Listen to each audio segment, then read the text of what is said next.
vamos falar da primeira. Põe para mim o crédito, por favor, para que eu possa dar uma olhadinha no crédito, né? Para que eu tenha, então, a condição da gente continuar. Eu queria mostrar primeiro.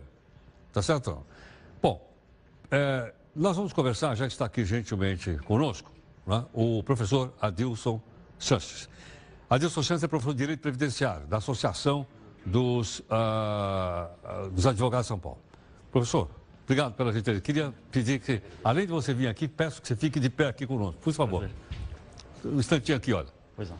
Adilson, a gente vai mostrar aqui, você, por favor, vê se consigo entender. Nós temos mais ou menos umas 5 telas. Bom, gostaria que você comentasse, então, a diferença do que tem hoje, né? Esses 3 e o que pode acontecer.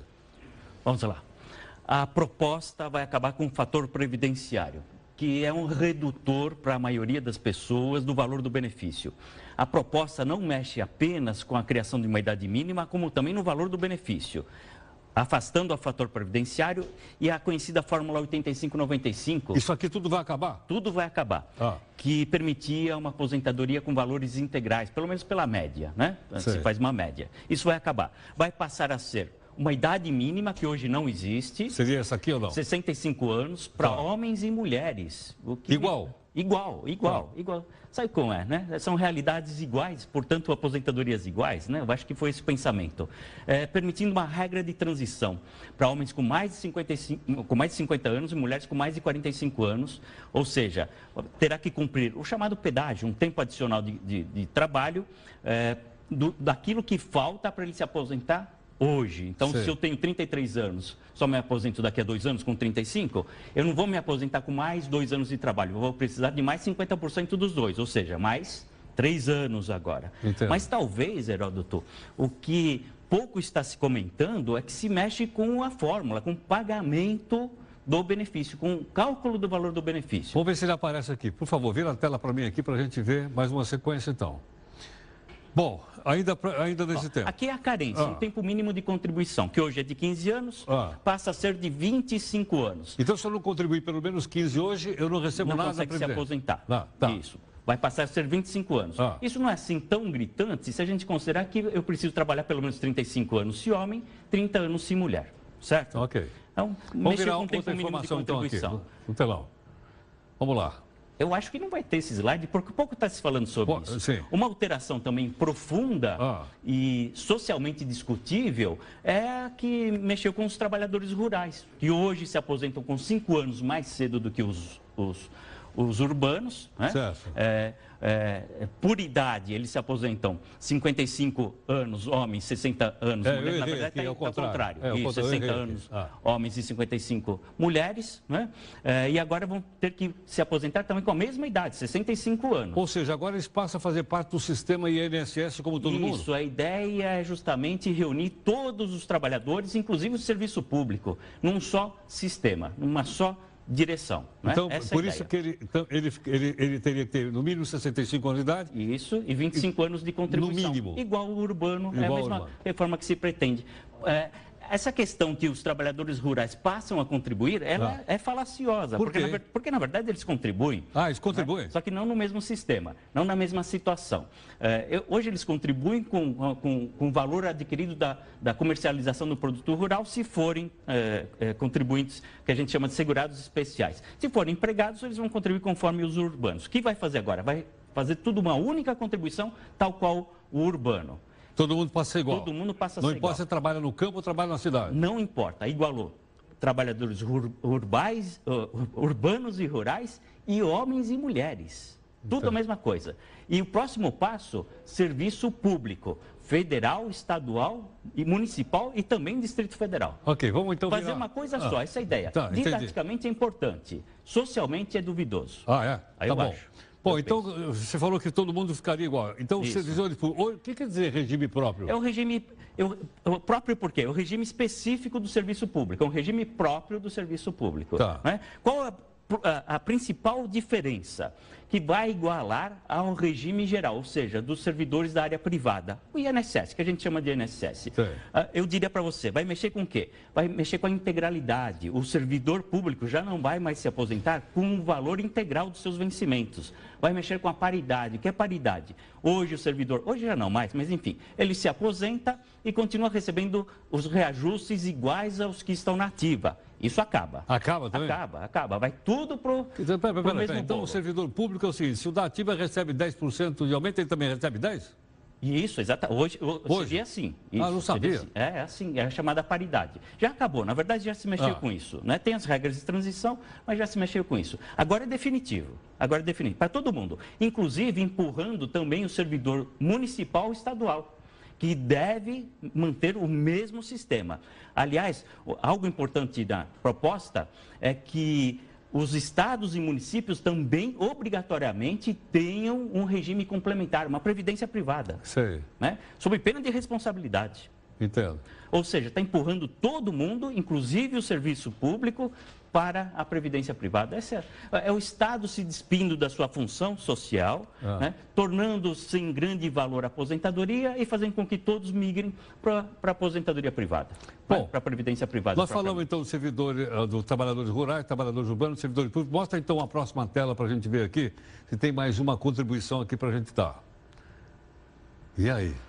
Mas você me perguntou outro dia, lembra? Você veio aqui explicar para a gente? Sim, se era um tabu, você me perguntou. Agora tenho a resposta definitiva. É um tabu.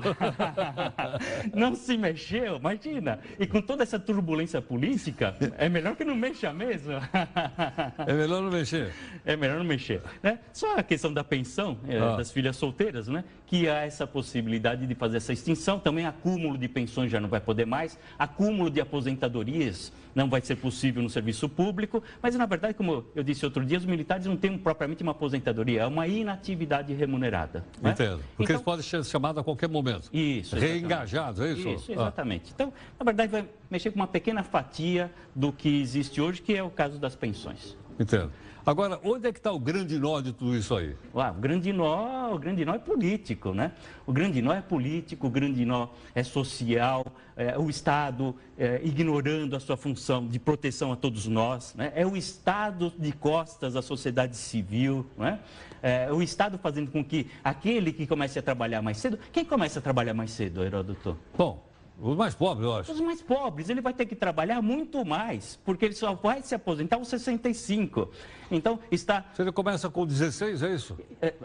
Pelo menos 14 anos como menor aprendiz, mas com 16. 16. Isso, com 16, vamos dizer que seria o passo normal, né? Vamos dizer assim, Heródoto, está privilegiando os privilegiados, num país tão carente. Agora, Dilson, você falou uma coisa de cálculo, deixa eu mostrar mais um cálculo que apareceu aqui.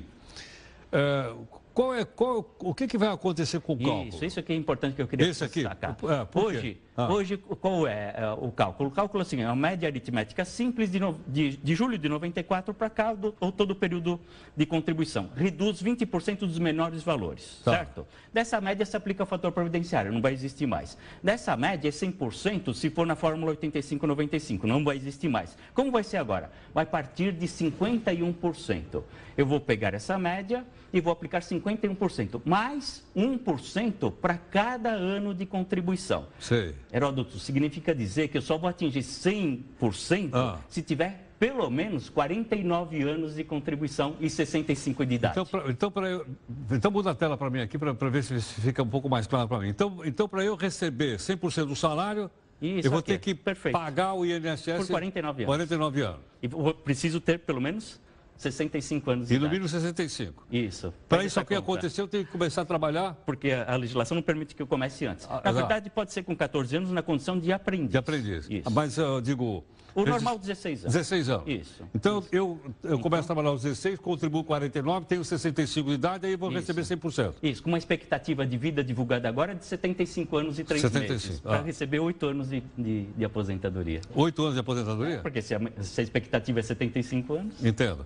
Agora, se porventura isso aqui modificar, eu recebo menos que 100%, vai caindo. Vai receber menos que 100%, você parte de 51%. Parto dos 51. Isso, parte de 51%. É como se pendurasse uma cenoura e eu vou correndo atrás da cenoura. Mais ou menos isso. Se nós reclamávamos do fator previdenciário que chegava a reduzir 45%, podia, né? 45%. Agora nós já partimos de uma redução de 49%. De cara? De cara. De cara. Agora, quando eles dizem, olha, a gente não consegue manter isso aqui porque a Previdência vai quebrar, procede isso ou não? Não vai quebrar no governo Temer. Talvez o governo Temer quebre por causa disso, mas o Estado não vai quebrar no governo dele. Porque são medidas que só vão trazer algum alívio fiscal, algum lá alívio na frente? Muito lá para frente, né? Não agora. Agora, e essa história, por exemplo, de, olha, o regime muda para quem começar agora? Isso é verdadeiro. Quer dizer, quem entrasse no mercado de trabalho agora...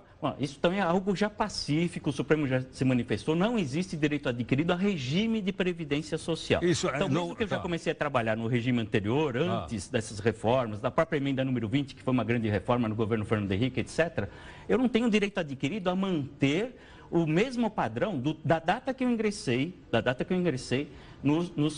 a trabalhar, que eu ingressei no sistema previdenciário, vamos dizer assim, tá bom? Agora, é bom que se diga, Heródoto, que quem já alcançou os 35 anos se homem, 30 anos se mulher, 65 anos de idade se homem, 60 se mulher, os rurais, inclusive com menos 5 anos, quem já alcançou tem direito adquirido. Não podem mexer com essas pessoas, de forma alguma. Quem teve já falecimento na família que gerou pensão por morte, tem direito adquirido.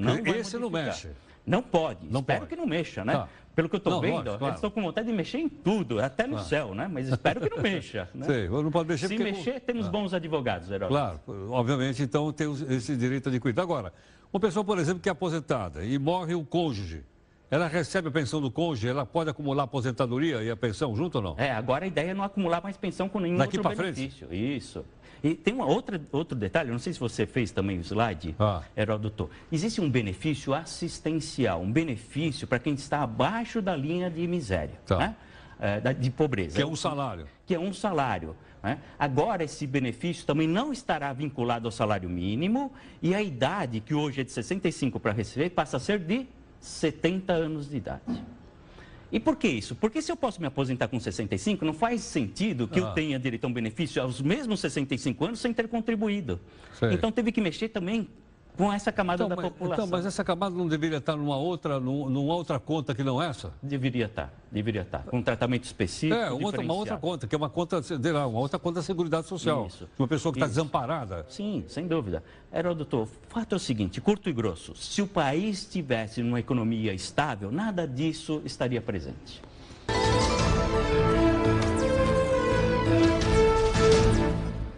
Professor Adilson Sanches, professor de Direito Previdenciário, gentilmente aqui conosco. Adilson, para a gente concluir então essa nossa conversa, há outra saída se não fazer essa reforma, ou essa reforma nós vamos ter que fazer mais para lá, mais para cá, vai ter que ser feita? Eu não sou de opinião que nós precisamos de uma reforma na atualidade, sinceramente.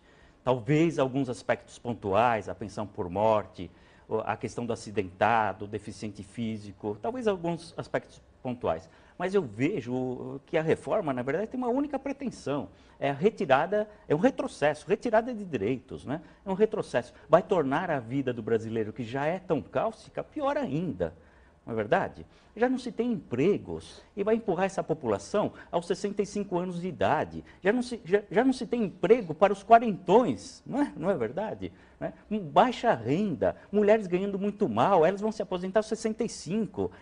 Ou alguém duvida da dupla jornada da mulher, ou alguém duvida da responsabilidade da mulher perante a sociedade brasileira. Não é? Então, eu acho equivocada, inoportuna, acho realmente falaciosa essa reforma. Parece até um projeto de poder e não exatamente um projeto de tornar um país melhor. Adilson, obrigado mais uma vez pela gentileza. agradeço. Muito grato, muito obrigado.